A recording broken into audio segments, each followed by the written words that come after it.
nuyu mbooleem soppe Walfadjri. voilà Pape itam ñu nuyu la. maa ngi lay fay maa ngi am mbégte teewaat ci plateau édition du soir. voilà gi ñu masawaat la comme niñ ko waxee woon sànq gannaaw ba nga xamante ne teg nañ la loxo diirub weer ba tegal ay fan nga nokki ngelawal feex démb fi mu nekk nii li askan wi yëpp di laaj moom moo di ne lan lañ la notifié woon pour teg la loxo. Je pense que sama avocat yi wax nañ ci xanaa rek ma jaaraat si. waaye Awa di leen di wax yéen ñëpp massa seen wàll di leen di gërëm di leen sant di profité waale di gërëm ñëpp sant ñëpp fii ci Sénégal ci Afrique ci àddina si mboolem sénégalais ak kudul sénégalais mi nga xam ne ñaanal nga ma ñi nga xam ne def nga li nga mën ak li nga mënul ngir ñun ñëpp ñi nga xam ne ñoo nekkoon ay détenus politique ñenn ñi génn am na ñeneen ñu des ñu ngi am yaakaar ne dinañ génn ci nu mu gën a gaawee moo xam waa Diourbel waa Ziguinchor waa Dakar. donc di leen di gërëm yéen ñëpp di leen di masawu coono yéen waa Walfadjri parce que bi ñu donte ñu ngi nekkoon ci kaso ñu ngi doon suivre événement yi di leen di masawu coono ci li ñu coupé seen signal. di masawu coono waa Sen TV li ñu coupé seen signal. di masawu coono waa TFM mi nga xam ne saccagé nañ waa GFM laay wax sax saccagé nañ seen yenn locaux yi. di masawu coono mbooleem xëy na taskatu xibaar mi nga xam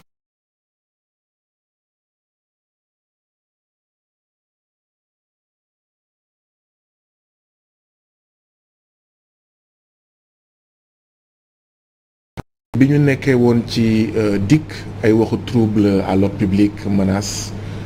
genre yooyu la ñu doon wax mais bi ñu ñëwee ci Samba Sall doyen des juges lim ñu jàngal ne procureur moom la ñuy toppee daanaka wute woon na loolu ak li nga xam ne moom la ñu xamaloon ci DIC moom la ñu doon toppee ci DIC donc association de malfaiteurs provocation de délits et crimes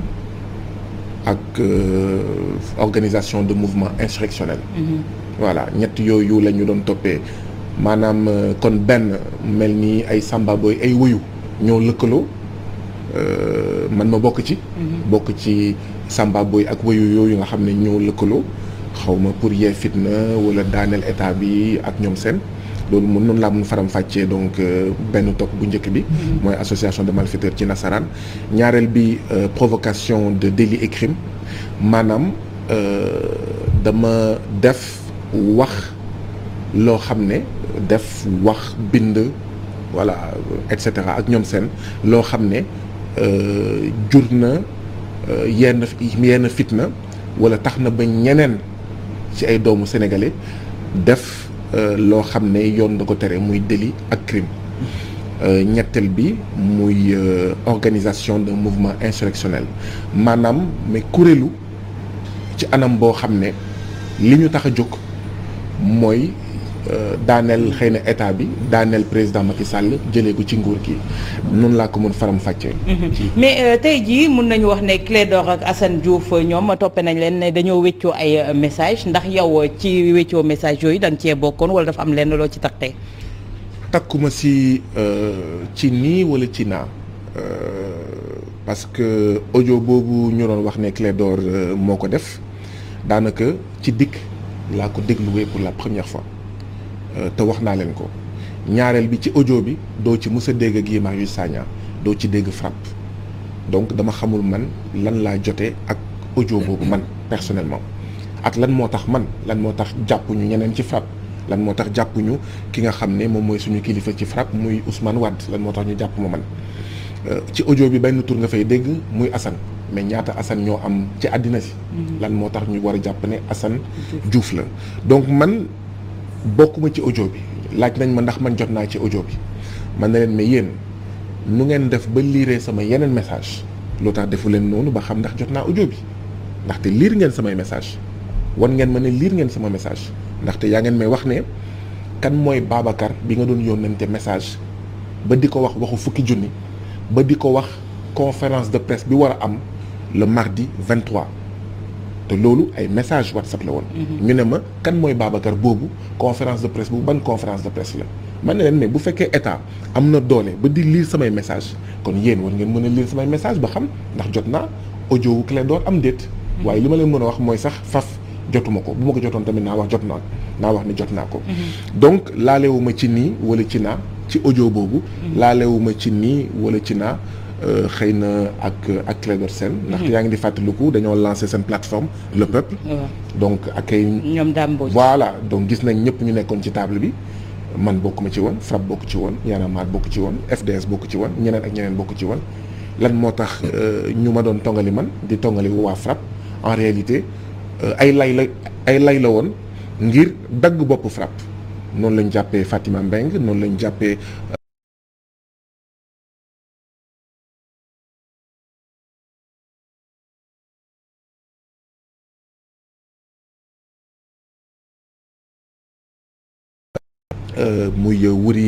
muy wuri Diallo ak ñeneen ñoo xam ne bu ma doon lim dina gudd ndaxte ëpp na ay fukk yu demee noonu donc pour man ay lay la woon ay pexe la woon yoo xam ne dañ ko laloon ndaxte xëy na jàpp rek ne tey jii nii bu fekkee askan wi dafa nar a jóg pour xeex nooteel xëy na FRAPP mënu see set jàpp ne xëy na FRAPP bokk na ci mbootaay yi nga xam ne mën nañ mobiliser ndaw yi mën nañ mobiliser askan wi foog naa ne loolu moo nekkoon wax ji ñu doon def lu ñuy woowee foofu laay daaneel arrestation préventive ci nasaraan maanaam dañ lay jàpp ndax njort ne mën nga def wala mën nga wax loo xam ne mën na jógloo askan wi te loolu yoon da ko daax munoo jàpp ne rek ndax njort ne kii mën na wax kii mën na def loolu kon ça veut dire que ñun ñëpp suñu bakkan ci xott. loolu lay tekki. avant may ñëw ci Pape loolu la ñu njortoon mais terewul yéen bi ngeen nekkee en détention gis ngeen li nga xamante ne moom moo xew ci li nga xamante ne moom moo di réew mi sénégalais yi jug ay bakkan rot ci ay bien yàqu ci tey kon mu mel ni yéen ñi ñu yaakaaroon ne yéen ay sookee li ni mel askan wi si seen bopp ñoom ñoo ko sookeel seen bopp jugal ko si seen bopp. ñu bëri ci kaso Cap Manuel bi ma nekkoon ñu bëri ci kaso Sébikotane bi ma nekkoon may profité di leen di nuyu ñoom ñëpp muy ñi ma bokkaloon kaso ba ñi ma bokkaloon nekk muy ñoom Jean-Étienne Dacosta ñoom Raymond Patel ak ñoom seen dañoo waxoon ne heureusement xëy na mu fekk ñu biir kaso waxin la dafa soxla déggin ndaxte xëy na bu fekkee defuñu dara ñu teg ñu loxo di ñu teg ay tuuma yoo xam ne même juge bi sax sañu ko wax sa kanam te sa avocat teewul parce que dafa am ñaari xeetu charge am na ay accusations yoo xam ne juge bi mun na la placer sous mandat de dépôt te sa avocat du teew mais pour wax la gravité maanaam rëyaayu maanaam tuuma yi ñu teg Samba Sall doyen des juges sañu ñu yóbbu kaso te avocat yi teewul pour wan la ni mu rëyee ni mu diisee ci loosu doomu aadama donc dañ doon wax ne ségam defuñu dara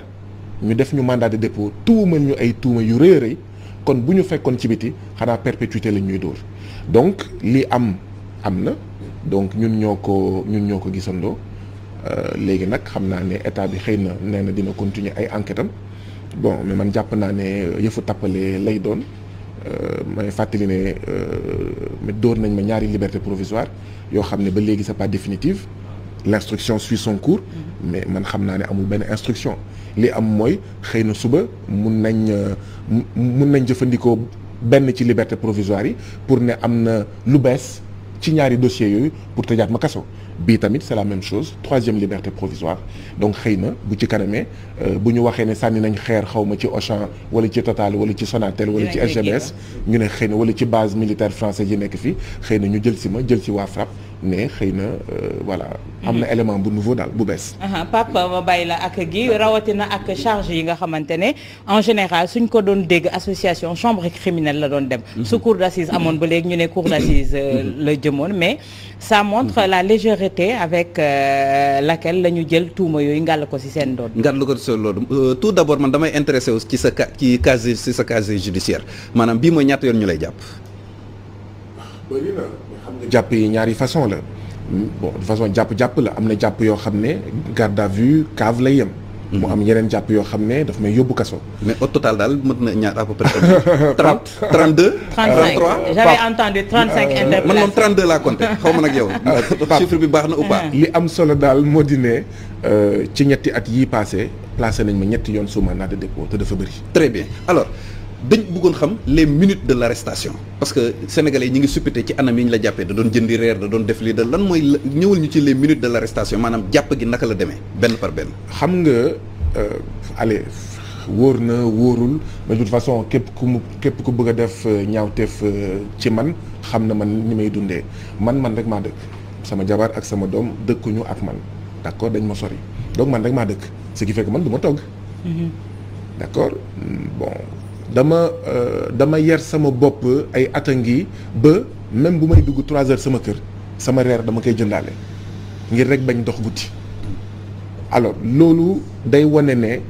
Sénégal jàmm amu fi bu ñu demee ba ay citoyens man depuis ay at mënu ma dox guddi mënu ma dem fenn guddi waaw bu ma duggee 3 heures sama kër li ci ëpp du ma génnaat damay jënd sama reer 3 heures wala ma jënd sama reer midi ngir rek bañ a génn ngir rek bañ. d'accord koo xam ne daf ma bëgg a rey wala daf ma bëgg a faagaagal parce que loolu yëpp mu ngi ci biir. intérêt yi nga xam ne moom la ñuy xeex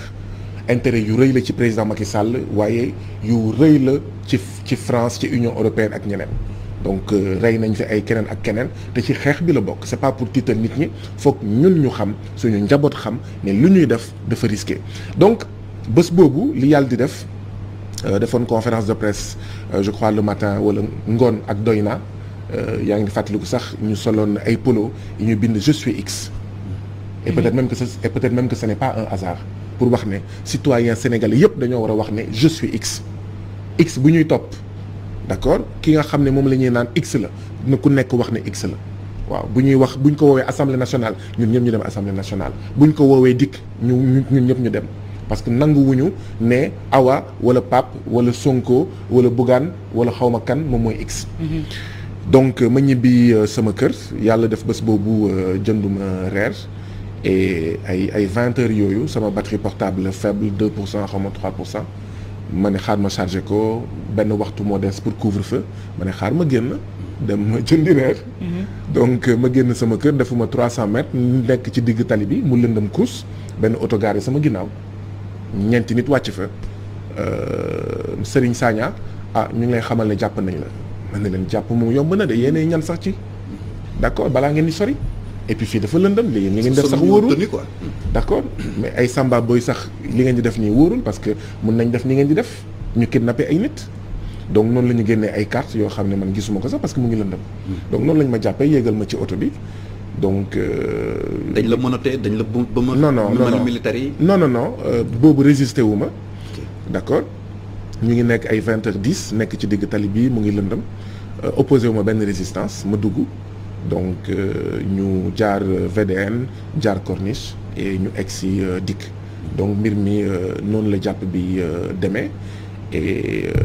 bi ñu ñëwee jour boobu ak yeneen bés yi nga xam ne moo jiitu xëy na retour de parquet yeeg yooyu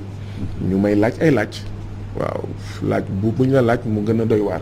nga naan xëy na lii la nga naan xëy na lii la nga naan xëy na lan lañ la laaj exactement. waaw laaj yu njëkk yi moom ci wàllu police nationale la jëmoon waaw yaa bind ci sa Facebook que yaa ngi tuumal police ne moom moo rey Pape Sarr mi ci commissariat bu Thiaroye ndax yaa ko wax yow yaa ngi tuumal police su Sénégal ne moom moo rey Elimane Touré ci commissariat bu Port yow yaa ngi tuumal police su Sénégal ne moom moo rey Abdoulaye Timéra ci allée du Centenaire boo wax nga sax ne am na ay vidéo ak ay images yu koy wane yow yaa tuumal police su Sénégal ne ñoom ñoo rey Seck Ndiaye ci néegam dóor ko ba mu dee et cetera yow yaay tuumal police Sénégal ne day def ay torture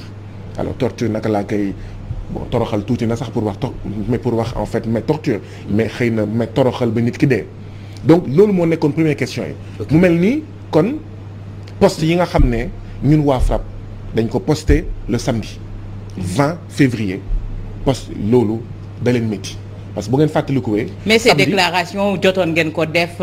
depuis très longtemps. yàgg na ça fait 3 ans. Ouais. parce que ci biir FRAPP ci biir liggéeyu FRAPP dafa am benn pàcc boo xam ne moom la ñuy woowee mais collectif pour la justice et contre les violences policières. donc dooy accusation yu bees dugguleet c'est que police dafa génne communiqué di weddi tuuma yi. yow voilà confirmer wa non seulement dafa weddi tuuma yi mais ci biir communiqué bi mu ne képp ku fi waxati ne police su Sénégal dafay def ay torture ñu dal sa kaw. est-ce que loolu du défiance vis-à-vis de la police sénégalaise. ñoom weddi nañ ñeneen lii amul képp ku ko defati lii ak lii nga ñëwaat à la charge également. mais weddi bu gën bi mooy ngeen wax ñu Pape Sarr ca Thiaroye naka la deewee boobu ak léegi yaa déni de justice maanaam boobu ba léegi les familles kenn waxu leen lu xew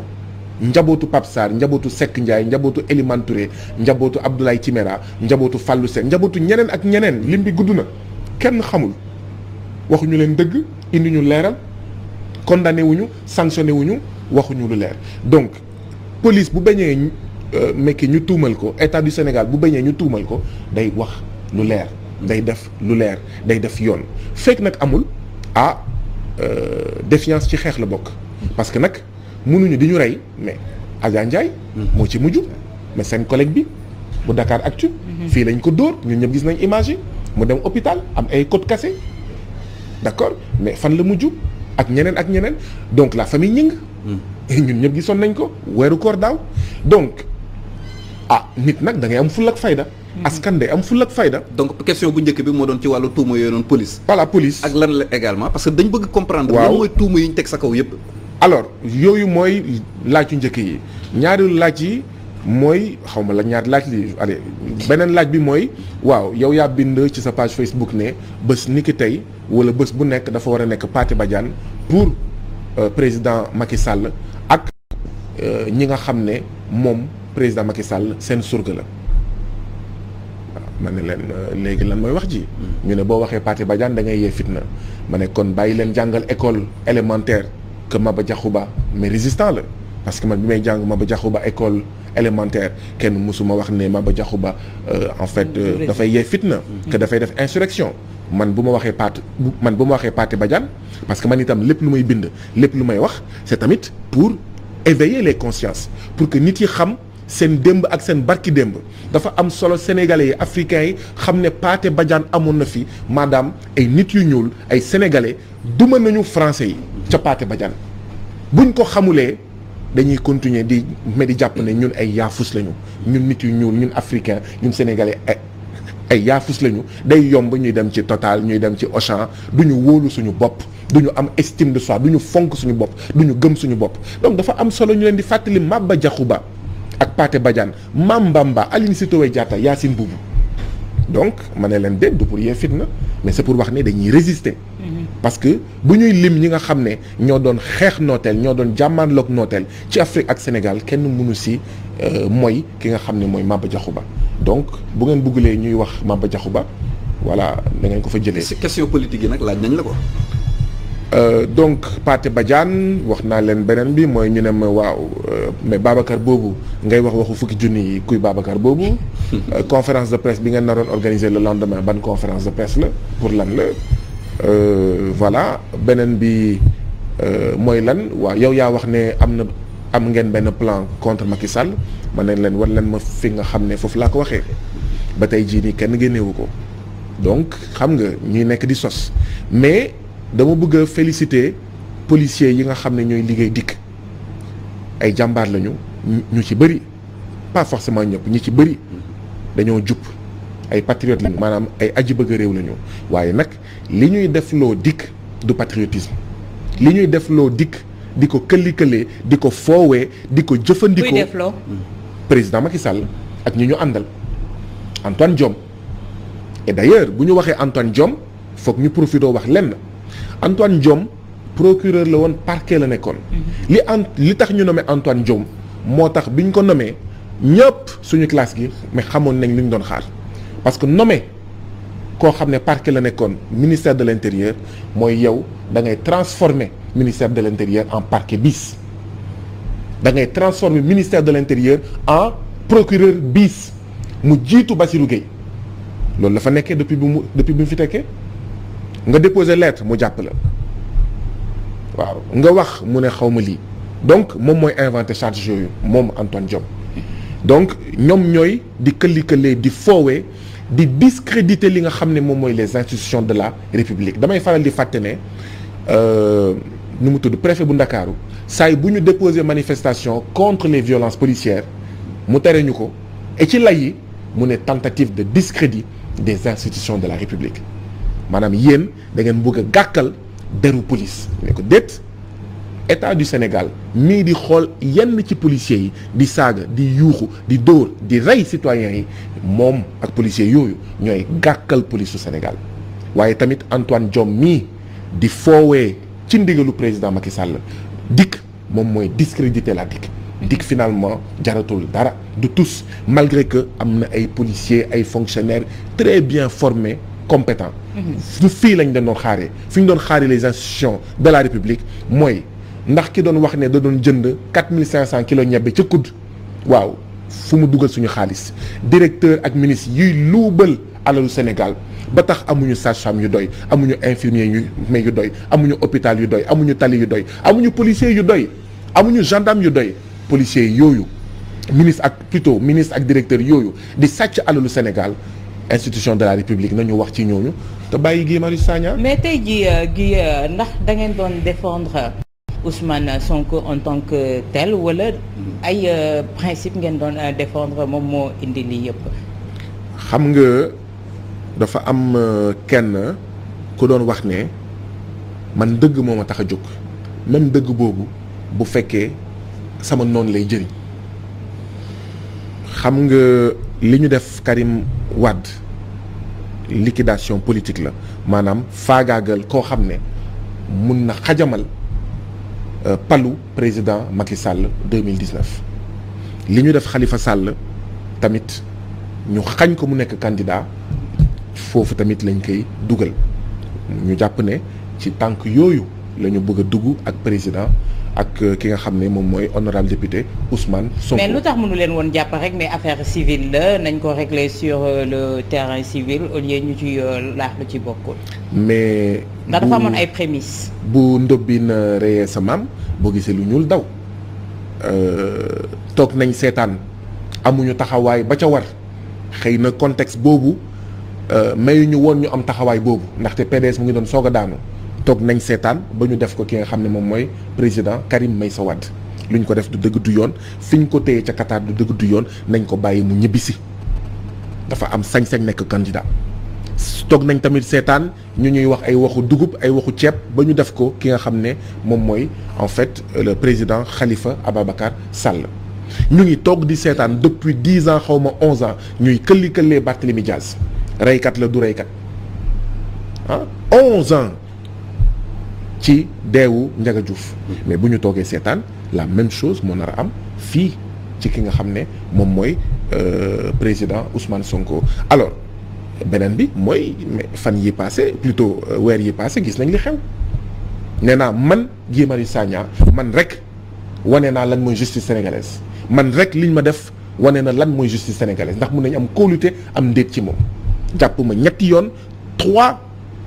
libertés provisoires loolu ku mu doyul ci ne justice bii dañ koy manipuler ku mu doyul ci ne justice bii dañ koy foowee ngir njëriñu président Macky Sall ak ñi mu àndal ak njëriñu ñi nga xam ne ñoom lay jaamu seen soxla muy seen maître impérialiste mooy ay France Union européenne ak ñoom seen d'accord ku mu doyul dara dootu la doy. mais tey jii on parle avant may ñëw ci Pape d'infiltration ndax jàpp ngeen ne seen biir dañ leen infiltrer parce que y a des autorités très autorisées yu génn di wax des forces tapis dans l'ombre des forces occultes de parler de terrorisme entre autres est-ce que yéen jàpp ngeen ne ci seen biir am na benn segg boo xam ne def ngeen ko ba amul ñoo xamante ne rax nañu ci seen biir. ñaar laa ci mën a wax benn bi mooy waaw ñun askanu Sénégal dafa am ñu ñu rax mooy ñi nga xam ne au lieu ñu jaamu soxla askanu Sénégal ñuy jaamu soxla ay doxandeem soxla borom doole yi nekk ci àddina bi ñooñu njëkk rax te ki ci jiitu mooy président Macky Sall bu amee ñi rax askanu Sénégal mooy ñi nga xam ne bu ñu yeewoo bu ñu gontoo nekkuñu ci soxla askanu Sénégal mais ñoom seen soxla bopp rawatina soxla d'accord ñi nga xam ne ñoo ñuy noot bu mu jàmm bi ak jatan bi nekk fi ba léegi muy benn ñaareel bi mooy wax dëgg yàlla xam nga mais terrorisme baatu tubaab la terrorisme fu mu jógee mooy jëfandikoo li ñuy woowee ci nasaraan la terreur mooy tiital donc terrorisme mooy jëfandikoo tiital ci politique maanaam ngay politique yemuloo ci la force de l'argument ngay jëfandikoo tiital sa askan tiital say noon tiital ñi nga xam ne bokku leen gis-gis ngir yow sa gis-gis jàll loolu mooy terrorisme. mais fii Sénégal kan mooy def terrorisme mais président Macky Sall tëj jàpp la tëj kan la jàppul kan la tëjul loolu mooy terrorisme. terrorisme mooy di la jàpp di la tëj di la dóor di la nëbb jant bi naa la dóor te sama loxo du la dal yóbbu la Qatar tëj la 2 at loolu mooy terrorisme.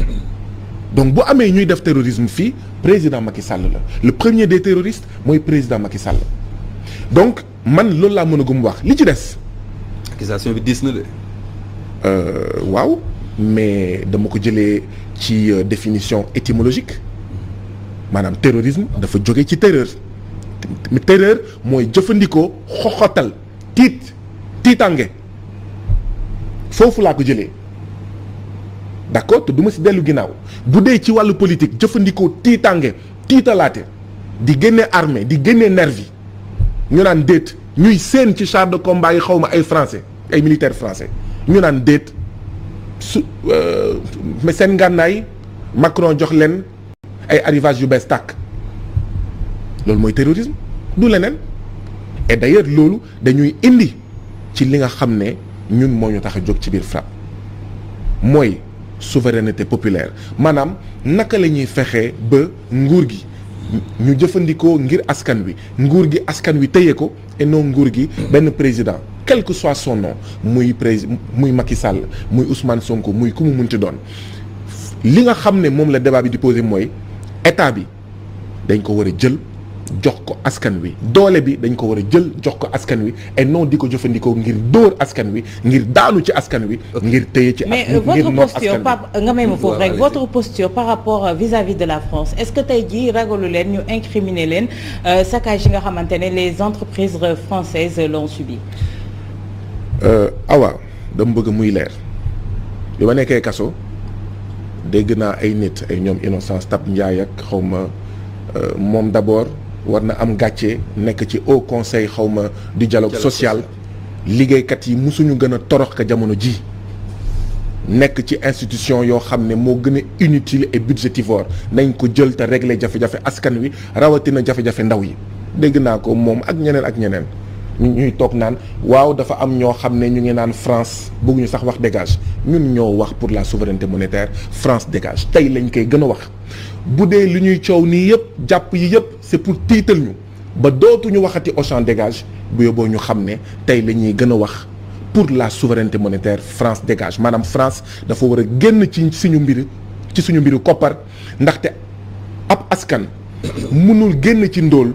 te moomul kopparam te du ko jëfandikoo ngir ay béykatam ngir ñi nga xam ne mooy ay patron ak ñoom seen tey la ñuy gën a wax ne commerçante ak commerçant sénégalais ñu ngi ci weeru jigéen ñi nee nañ mais kan moo nekkoon fii di jooy ngir suñu yaay ak suñu jigéen yi nga xam ne ñu ngi ñàkk seen liggéey ndax d'accord bàyyi les grandes enseignes internationales ay ñoom Auchan ay ñoom Carrefour toog fii di xëccoo ay takku ñebbe ay takku xawma ay takku netetu ak suñuy jigéen ak suñuy yaay kan moo doon jooy fii est-ce que ñun fii la ñu wax ne ok ñun à la limite bañ ñu sax Auchan ak Carrefour toog fii mais Auchan dégage dafa am li mu ëmb ñu ne benn nañu def étude d'impact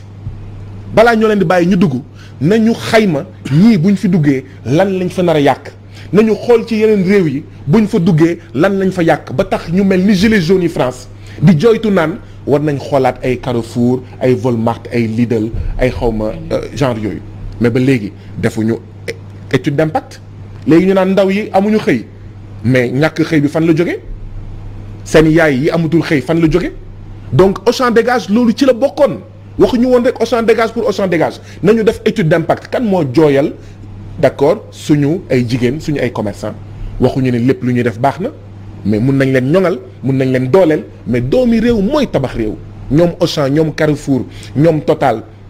ak ñoom seen dañuy ñëw tonni yóbbu li ëpp ci bénéfice yi dañuy tonni yóbbu donc ñun tey la ñuy gën a wax ne ñun suñu équipe nationale économique suñu équipe nationale commerciale suñu équipe nationale xawma des patrons ñun ñooñu la ñu jiital suñu équipe nationale nappkat et non gaalu Union européenne ñun ñooñu yitteel donc Union européenne dégage nu ñuy waxee xawma mais France dégage noonu la ñuy waxee Union européenne dégageal suñu géej suñu nappkat yi mën a féex. d'accord alors ci Auchan dégage boobu noonu ci lay des sax parce que yéen a ngi prôné pour que Auchan dégage ak yu ni mel mais est-ce que xalaat ngeen également ci ginnaaw ñaata sénégalais yoo xam ne Auchan moo leen employé ñi nar a perte seen emploi 1700 emplois yoo xamante ne dañ nar a perte est-ce que sóoraale ngeen loolu également. mais ñu ngi leen di masawu coono loolu yëpp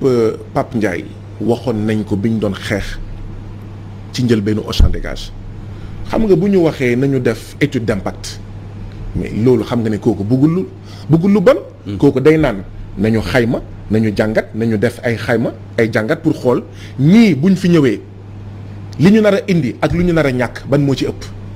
mais ba tey jii nii amul président de la république amul xawma premier ministre wala ministre du commerce bu taxaw fii ne la am na étude d'impact bu leer bu démocratique bu transparente boo xam ne def nañ ko ci affaire bi donc tey jii nii kan moomu mën a wax ne li ñu nar a ñàkk ci Auchan ak Carrefour moo ëpp wala moo ñàkk ëpp li ñuy ñàkk ci suñu marché yi parce que man foofu laa koy analyser damay ne ok Auchan bu fi taxawee ndax Sénégal li mu nar a am moo nar a ëpp wala li mu nar a ñàkk mais loolu ay études moo koy joxe donc ñun ñooy aji bëgg a réew mi ñun ñooy responsable yi état du Sénégal irresponsable la parce que bu responsable loon dina def étude d'impact mais ba léegi étude d'impact amul sénégalais yépp dañoo waroon wax nañu def étude d'impact parce que d'accord mais kan moo xam ndax du mais doomu commerçant yi nga xam ne ñoo ñàkk seen place ñoo dugg ci Auchan yi kan moo xam ndax du mais commerçant yi nga xam ne ñoo ñàkk seen place ñoo dugg ci Auchan yi mais kan moo ko xam lii lañ doon bañal Sénégal kon ñun dañu war a décorer kon ñun président Macky Sall dafa war a dellu ginnaaw ne ñi doon wax Auchan dégage seen proposition d'accord ñu def étude d'impact benn ñaar ñu def assise nationale du commerce pour xool suñu jënd ak jaay ci biir réew bi lan moo tax mu toll fii suñu marché yi lan moo ci wàllu commerçant yi lan moo ci wàllu collectivité locale lan moo ci wàllu état lan moo ci suñu wàllu ñun lu tax ñuy jënd fii te duñu jënd fële ñun loolu la ñu waxoon assise nationale du commerce. kenn faale wuñu. d'accord mais Guy Marius dafa am loo xamante ni jaaxal na ma sénégalais yu bëri jaaxal bi mu leen jaaxal sax mooy mu tax ñu laaj est-ce que yow doo koo xamante ni pro Sonko nga wala politicien encagoulé wala koo xam ne da nga bokk Pastef parce que yéen ñi ngi leen jàpp altine mardi wala mercredi am na marche bu ngeen naroon def pour la libération des détenus politiques ak Sonko ak yu ni mel activisme bu métti bi nga wane ci mbirum pour taxawu Sonko défendre ko defoo ko woon en 2015 pour Karim Wade defoo ko woon en 2017 pour Khalifa Sall léegi pourquoi particulièrement pour kaaw Sonko ngeen dem bay def marche boo xamante ni di sàkku pour que ñu bàyyi ko. xam nga Pape ñun sénégalais yi la ñuy waxal et donc bu ñuy wax ak sénégalais yi dañuy wax te yàlla tax man Sonko taxul ñu xam ma FRAPP Sonko taxul ñu xam ko donc am na yoo xam ne buñ ko waxee xëy na dañoo bëgg a neexal débat rek. mais loolu def leen ko pour Karim Wade Khalifa Sall ak ñeneen ak ñeneen. non mais xaaral Pape d'abord FRAPP ak ñun bu ñuy commencer xeex ak même avant FRAPP boobu sax Pastef juddugul man biñ may jàpp xëy na 2014 place de l'indépendance man xëy na xaw ma woon Sonko xaw ma woon Pastef biñ may jàpp 2013 ak 9 enseignants yoo xam ne daanuñu woon jot payoor demuñu woon en fait en formation parce que ay jàngalekatu case des tout petits lañu boobu kan moo xamoon Sonko ak Pastef ñu jàpp ma ñu barré route nationale parce que da nga ne militantisme bu kii bi mais attends dañoo barré route nationale ñu tëj ma 5 jours ñu àtte ma d'accord 2014 ñu jëlee ma hôpital Sédhiou parce que dañ doon sàcc xaalisu hôpital Sédhiou waaw te ba léegi li ma doon wax 2014 ak 2013 boobu ba tey moo indi situation bi ci biir mbas mi suñu hôpitaux yi mënuñu dara donc c'est pas que ñun dañoo xaar ba Sonko wala Pastef exister pour ñun def ak xam li ñu war a def donc loolu laa bëggoon leeral d'abord benn ñaareel bi wax naa ko fi sànq dama ne benn li ñu def Karim Wade dëgg du yoon mais peut-être que contexte ji nga xam ne amoon na dañ ñu nax ndaxte benn ñun ñëpp bëggoon nañ mu leer. c'était une demande sociale. mu ngi mel ni ëllëg mu am président bu bees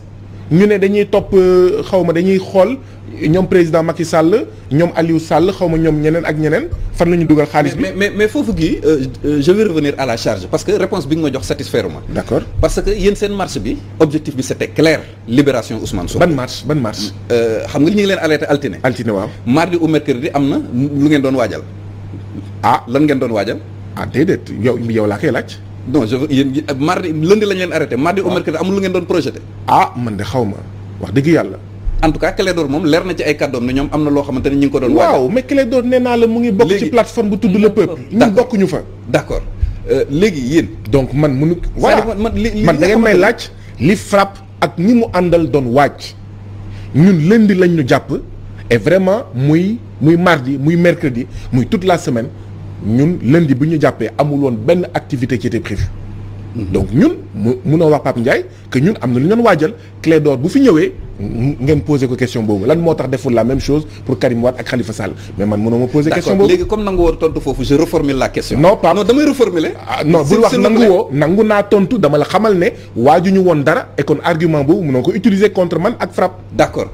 Sénégalais yi lay jiiñ ne da ngay jàppale Sonko. xam nga jiiñuñu la ko ci Karim Wade jiiñuñu la ko ci Khalifa Sall. donc qu'est-ce que lan mooy particularité mbir mi sa combat ak pour ci proximité boobu noonu lan moo tax sénégalais rek viser Sonko rek voilà tey waxuñu la ko woon ci Karim waxuñu la ko woon ci Khalifa. ñaar laa ciy tontu da ngeen di laaj sénégalais yooyu lu tax ñu may jiñ loolu muy benn ñaareel bi mooy sénégalais yooyu di ma jiñ loolu ñoom li leen déranger c'est pas ñoom lu ñuy woowee sama proximité ak Ousmane Sonko parce que tey jii nii bu ma àndoon ak président Macky Sall wala ma am proximité ak président Macky Sall waa APR yi may jiiñ proximité ak Ousmane Sonko duñ ma critiquer donc la critique du critique de principe. ok te d'accord bu dee am na damay wax nii rek bu fekkee am na ñu jege président mais Karim Meïssa Wade ñoo xam ne xëy na ñu ngi may jiiñ sama proximité ak Ousmane Sonko bu ma jege woon en fait Karim Wade duñ ma critiquer donc ce n'est pas une critique de principe léegi nag nu mu tudd Pape man nëbbatuwuma ba pare dafa am débat yoo xam ne foog ñu dépasser ko léegi nag man mënuma tere nit yi di wax li ñuy wax. Pape 2017 man maa nekkoon directeur de campagne coalition Ndawi Askan Wi bu yóbbu Ousmane Sonko assemblée nationale nëbbatuwuma yéen ñëpp xam ngeen ko donc boo waxee dañ lay jiñ mais yéen vous connaissez les faits wax ji nag mooy ndax saay bu ñuy xeex ndax dañoo nangu suufu jàmbur. da ngeen ñu dégg ñuy wax Pastef wala Ousmane Sonko loolu mooy wax ci ndaxte frappe ndax gis ngeen ne frappe lépp lu muy def d'accord day wax Ousmane Sonko wala Pastef non ce n'est pas vrai léegi nag wax ji mooy mais man bokk naa ci ñi nga xam ne Idrissa Seck bi ko Ablaye Wade doon noot ñun dañoo waxoon ni lii du dëgg du yoon donc dugguleet léegi nag bu weesoo aspect démocratique bi Ousmane Sonko. dafa bokk ci ñi nga xam ne dañoo dogu mais dogu bu rëy ci jatan ak tënk bi nga xam ne ñun moom la ñuy dénoncer waaye taxul frappe am ligne indépendante am. d'accord alors yow nekkoon nga biir prison suivre nga li nga xamante ni moom moo xewoon ci biti manifester yu métti yi kas yi nit ñi ñàkk seen bakkan yow nga nekk biir prison di suivre loolu naka nga ko dundee woon événement yooyu. mais. ak naxar ak métit di jaalewaat ñi nga xam ne ñàkk nañ seen mbokk ñaan suuf woyof seen kaw yàlla xare leen aljana ñi nga xam ne gaañu nañ si moo xam policier moo xam civil ñu wër ci nu mu gën a gaawee di masawu coono comme ni ma ko defee sànq pour yéen waa TFM ak waa Sen TV ñëpp ñi nga xam ne am nañ ay yàq waaye waa ji da doon wax ne ku bëggul révolution pacifique di nga am révolution violente parce que foog ñuy analyser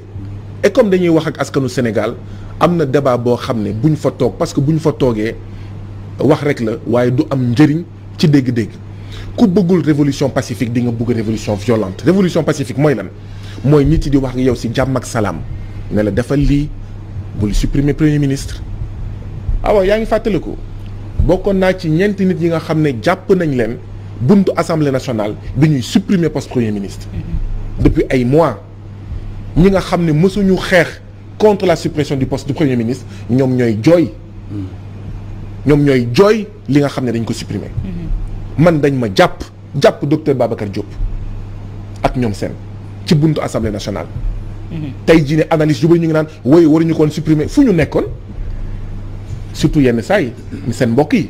parce que dafa mel ni journalistes yi dañoo jàpp ne ñoom du ñuy citoyen non damay fàttali ne man assistant social la bu fekkee damay def comme yéen wala comme yenn journalistes yi def assistant social toog def journalisme toog mais kan mooy xeex pour réew mi kan mooy xeex pour réew mi je suis assistant social. da nga bëgg journalistes yi dem sur le terrain. mais ce sont pas des citoyens ce sont pas des citoyens. kon li ngeen di def. mais il y a des journalistes qui se sont engagés également. non absolument. non waxuma ne amul de. waaye dama bëgg ne parfois la critique est très facile surtout au niveau des journalistes. la critique est très facile man dama am sama liggéey comme yéen ñeneen am seen liggéey comme yéen ñuy liggéey di wàcc wala ñu leen di buntu xatal ci seen liggéey ndax seen engagement. yenn analyse nag bëgg lu yomb ba dee toog defuñu dara lu dul analyser di la critiquer c'est trop facile aussi il faut faire la critique à certains analystes réew mi ñun ñoo ko bokk de. sauf que du ñuy wax ci télé ñëpp ay journalistes lañu. non alors je dis la grande famille des journalistes.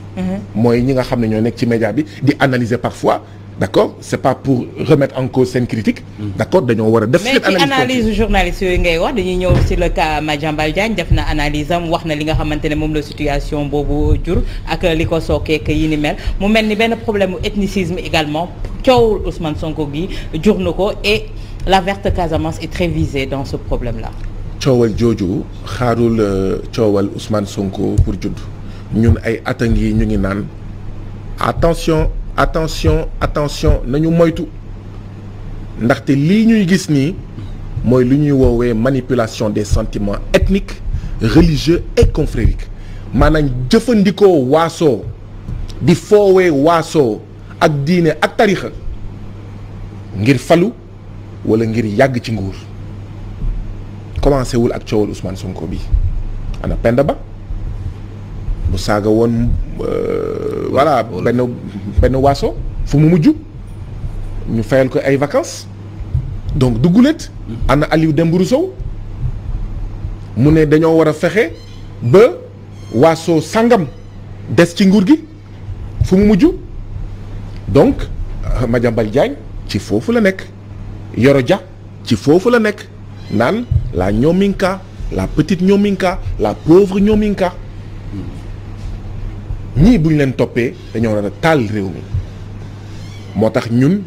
benn ñuy wax ak askanu Sénégal ñaar ñuy artu ñi nga xam ne dañuy foowee diine waaso ak tarixa ngir yàgg ci nguur gi halte à la manipulation des sentiments ethniques religieux et confrériques ndaxte lu bëri mun nañ ko warante lu bëri mun nañ ci indi coow mun nañ xulloo ak xeex suñu biir waaye mbiru waaso mbiru diine mbiru tarixa mooy li ñuy woowee des matières inflammables maanaam dafa gaaw a tàkk taal na Côte d'Ivoire taal na Rwanda taal na feneen ak feneen dinañ xam kañ lay tàkk waaye du ñu xam kañ lay fay taal na Irak d'accord mu ngi taal feneen ak feneen donc man damay ñaawlu taxawaayu Madiambal Diagne ci coow li li Yoro Dia bind li Aliou Dembourou Sow wax li Malick Sow ministre de la justice Malick Sall plutôt wax li Penda Ba wax d'accord te ku wax leneen loo xam ne mooy lu gën a tuuti waaw ñu jàpp la tëj nëbb la jant bi donc c'est de la manipulation des sentiments religieux waaye lenn rek moo ko tax a jóg c'est pas que dañoo bëgg a joolaa yi wala dañoo bañ joolaa yi de déedéet ñii di tudd joolaa yi di foowee waasoo joolaa di foowee waasoo ñominka di foowee waasoo pulaar di foowee waasoo pël c'est pas que dañ leen bañ de c'est quoi le but visé c'est pas que dañ leen bëgg le but visé mooy lenn rek fexe ba féewale nit yi diviser pour mieux régner féewale nit yi ngir des féewale nit yi ngir falu féewale nit yi ngir yàgg ci nguur gi loolu dong la léegi nag ñun ñoo ko war a bañ xam ne mais attends tey jii nii école bi nga xam ne ñoom dañ ko yàq mais ba école boobu ku ciy dem séeréer pël basari koñaagi jaaxanke saraxolle ñëpp fay dem hôpital bi nga xam ne dañ ko yàq saboté ko ndaxte ñoom am nañ xaalis pour fayal seen doom jàng am nañ xaalis pour yóbbu seen doom ñu wasin xawma bitim réew kan moo fay faju séeréer pël ñoominka c'est ñëpp wolof joola donc ça veut dire que amul problème waaso amul problème diine amul problème tarixa. Mais celui qui doit siffler la fin de la récréation l'a fait mooy le président Macky Sall parce qu'il joue la carte de l'apaisement tey jii. kon mun na am circonstance atténuante gi ndax bi nga génnee ba léegi itam jàng nga situation bi jàng nga li nga xamante ne président def na ko ci ba nga xamante ne la carte de l'apaisement boobu moo indi benn dégel ba ñu libéré ñoom Birame Souleye ak ñoom Abbas. tey jii kon président mën na am circonstance atténuante et il a reconnu également qu'il a gouvernance am na yu des surtout par rapport à l'emploi des jeunes kon tey jii ñi génn di wax ñëpp c'est des brebis galeuses yuy génn di wax mais c'est pas sous l'ordre du chef. ah waaw tant que président Macky Sall ak APR sanctionné wuñu ñi bokk ci ñoom te ñuy foowee waaso ak diine ak tarixa te ñu xam ne mën na taal réew. d'accord mënuma gëm ne d'accord président Macky Sall ak APR set nañ ci déedéet li am mooy tant que ñu ngi saaga ñeneen ñi ñoom baax na mais saay bu ñu waxee président Macky Sall mënul am troisième mandat foofu lañ leen di sanctionner waaye mun nga foowee waaso yi mun nga foowee tarixa yi mun nga foowee diine yi ak ñoom seen dara du la ci fekk ñun foofu la ñuy xaaree président Macky Sall ak APR donc pour man ce n'est pas la carte de l'apaisement déedéet loolu du carte de l'apaisement parce que ces propos sont d'une gravité incroyable extrême ku xam luy foowee waaso ak diine ak tarixa utu yi jël jaas yi mekki tutsi yi jël jaas yi wax dëgg yàlla nañu laaj Boubacar Boris Diop suñu mbokk Boubacar Boris Diop. ñu bind ay téere ci fànn boobu. Le séjour en prison il faut qu'on en parle aussi hein. waaw mais donc c'est de l'irresponsabilité. Le président Macky Sall dafa irresponsable sur ce plan-là ainsi que sur d'autres plans. ndaxte warul toog seetaan ndax ay coowal troisième mandat ndax ay coowal des ci nguur gi ndax ay coowal alalu àddina ak ñoom seen muy toog seetaan njabootam ñi bokk ci moom di bind lu leen neex di def lu leen neex te bu ñu moytuwulee fu ñu jëm du baax. fii balaa ñoomaa jàpp la ñu def conférence de presse wax ne bi ñu jàppee ay manifestants dañ leen laaj ndax Casamance ngeen jóge ndax joolaa ngeen. c'est extrêmement grave. mais tey jii reconnaître na quand même ay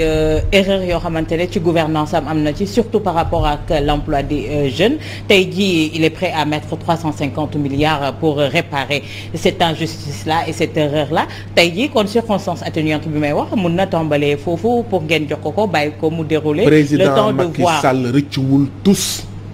parce que fan la ñuy jàppee ne dafa rëccu dara. mooy géej gi nga xam ne da ko wanteer jaay ko borom doole yi Union européenne géej googu mu jox ci pàcc bu ëpp solo suñu ay nappkat fekk defu ko même bu génnee woon junni milliards yoo xam ne sax moom ay militants wam seeni jarbaat ñoo ko nar en fait mais pàccoo fekk deful lu mel noonu mais nappkatu Sénégal du am tedd nga fekk mu ngi bàyyi borom doole yi nekk ci Sénégal ak borom doole bitim réew ay espagnol ay italien ay français ñuy ñëw kii moo suñu suuf béykat yi amatuñu suuf mais béykat bu amul suuf torox nga. ndax da ngay am suuf sax béy nu mu waree nga ndóol rawatina nag bu ñu nangoo sa suuf. xam naa ne Pape séjour carcéral bi intéressé na waaw maa ngi daane fekk mu ngi seetaan. les entreprises ñuy licencier ay travailleurs nu mu leen neexee liggéeykat musul gën a torox. que sous président Macky Sall d'accord fekk mu ngi leen di licencier. ñuy toog di leen di seetaan mu leen di licencier ay licenciement arbitraire bi ci mujj xaw ma King Fahd Palace. bi ci mujj xaw ma teeru bi ci mujj mooy usine zircon ca Diogo ak ñoom seen fekk ñu ngi toog seetaan yooyu mais liggéeykat fan lay amee ci tedd nga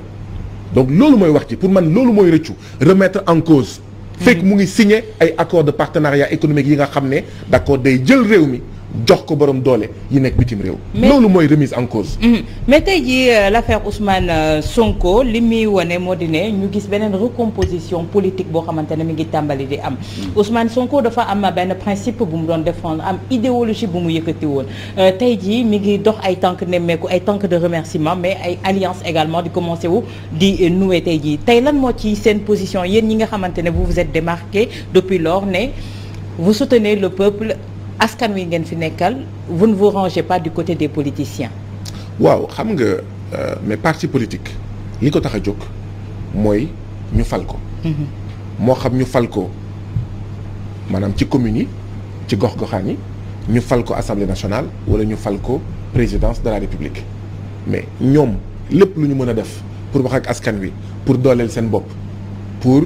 wax ak ñeneen pour ñu ànd ba ñu fal leen ñun gisuñu ci problème loolu mënuñu sax débat pour man loolu du débat ñun